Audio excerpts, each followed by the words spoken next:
তো হ্যালো বন্ধুরা, এই দেখো আতপ চাল ভিজাইছি। আতপ চালের মিক্সিতে দেখো পেস্ট করে নিমু। তো আজকে আতপ চাল দিয়ে সেটা আর বেসন দিমু। বেসন দিয়ে তোমরা একটা বড়া বানাই দেখামু। তো দেখো কিসের বড়া, তো এটা হচ্ছে ঝিঙ্গে, সবাই চিনো। তো আমরা গাছের ঝিঙ্গে হয়েছিল ছোটো ছোটো, তোমরা আগের ভিডিওতে দেখাইছিলাম। তো এই ঝিঙ্গেটি বাইরে আনছি। এই দেখো কত সুন্দর করে ফুলের মতো থুপা থুপা করে কাটটা লইছি। তখন কত নুন মাইকা রাখুম আধা ঘন্টার মতো। তো নুন মাইকা রাখলে নরম হইব। এরপরে ওই দেখো চালের গুঁড়াটার মধ্যে এবার বেসন দিলাম। তো পরিমাণ মতো চালের গুঁড়ার বেসন দিবা, তারপরে একটু নুন দিয়া দিলাম। এরপরে দিব হলুদ গুঁড়ো দিয়া অল্প একটু জল দিয়া মিশাই লইতেছি। ব্যাটারটারে ভালো করে মিশাইতে হইব। এরপর দেখো একটা একটা লইছি, লইয়া ফাঁক করে আমি চোবাই চোবাই বেসনের ব্যাটারটা লাগাইছি। এবার তেল গরম করে তেলের মধ্যে দিয়ে দিতেছি।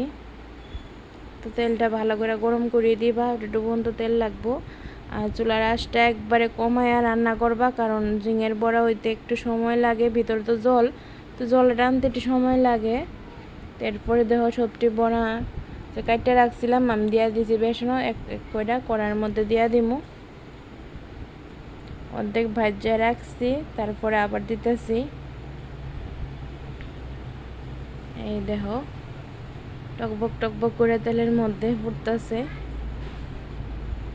তো সবটি এক এক করে আমি দিয়ে দেবো। তা আমার ভাজা বড়া খাইতে খুবই ভালো লাগে। তো তোমরা কার কার ভাজা বড়া খাইতে ভালো লাগে আমার জানাইও।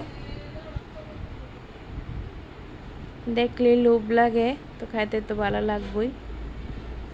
গরম গরম বড়া হইলে ভালোই লাগে। দেখো সবটি বড়া আমার দেওয়া হয়ে যেতেছে গা। তারপরে একটু বেসনের ব্যাটার আসলো, দুইটি আমি আবার উপর দিয়ে দিয়ে দিয়েছি।